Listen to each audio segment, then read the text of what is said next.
Guten Tag. Welcome to Nobel. We're so glad to have you working with us. This large building we are in now is shipping and receiving. From here, the dynamite you'll be producing will leave Hamburg and be sent all over the world. But if you'll just step outside, I'll show you where you'll be working. As you can see, we don't handle pure nitro in a big expensive warehouse filled with people. We begin the process in these small wooden shacks with only 2 workers, like you. That way, in the event of an unforeseen accident, there is no great expense to rebuild. It looks like your shack has just been redone. Here, let me introduce you to your partner. Twitch, meet the new guy.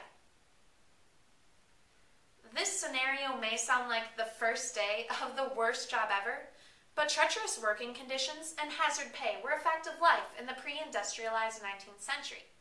In fact, workers that risked their lives to produce dynamite actually made conditions safer for railroad crews, miners, construction workers, and many others.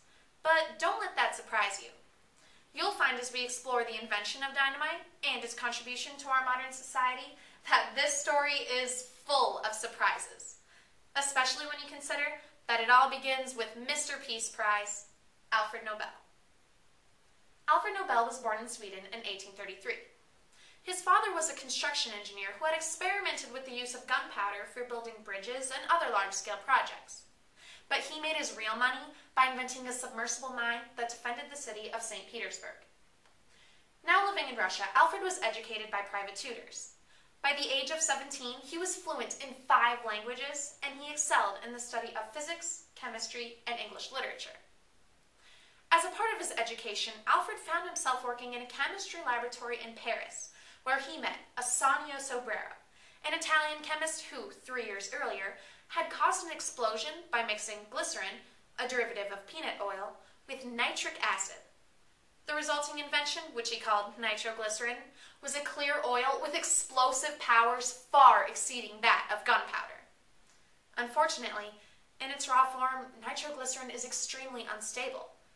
In some environments, it is nearly impossible to detonate, while in others, it can explode without warning, especially when exposed to heat or pressure.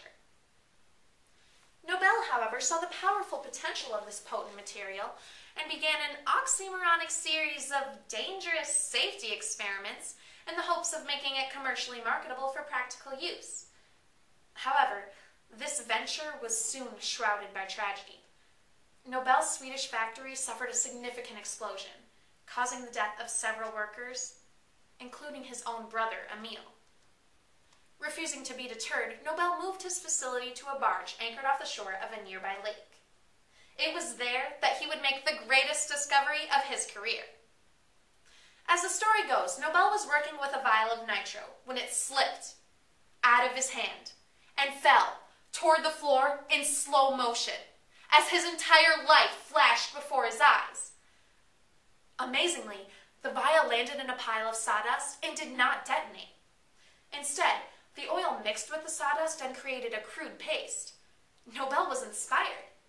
He began mixing nitroglycerin with a variety of substances from cement to baking flour. But in the end, it was his waterfront locale that provided the answer. He decided to mix it with diatomaceous earth, a combination of crushed fossils and marine life. This substance had the perfect consistency and stabilizing qualities to render the nitroglycerin safely inert until detonated. It also allowed Nobel to shape the nitro into cylinders, which can easily be placed into drill holes for blasting. He would call his invention dynamite. In no time, business was booming. The usefulness of dynamite, along with its reasonable price, caused the demand for Nobel's products to blow sky high.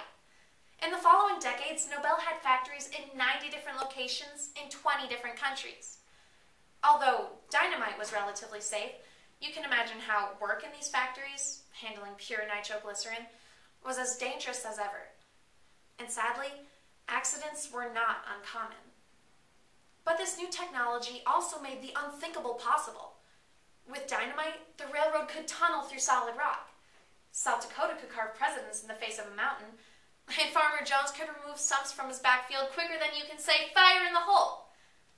Without dynamite, there would be no transcontinental railroad, no Brooklyn Bridge, and no huge crater in my cousin's backyard.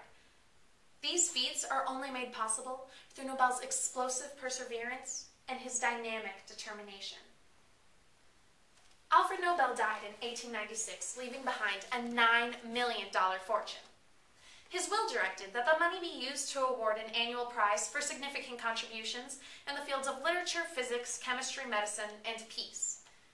It is quite ironic that the benefactor of the International Prize for Peace was also the inventor of the most powerfully violent substance of the 19th century.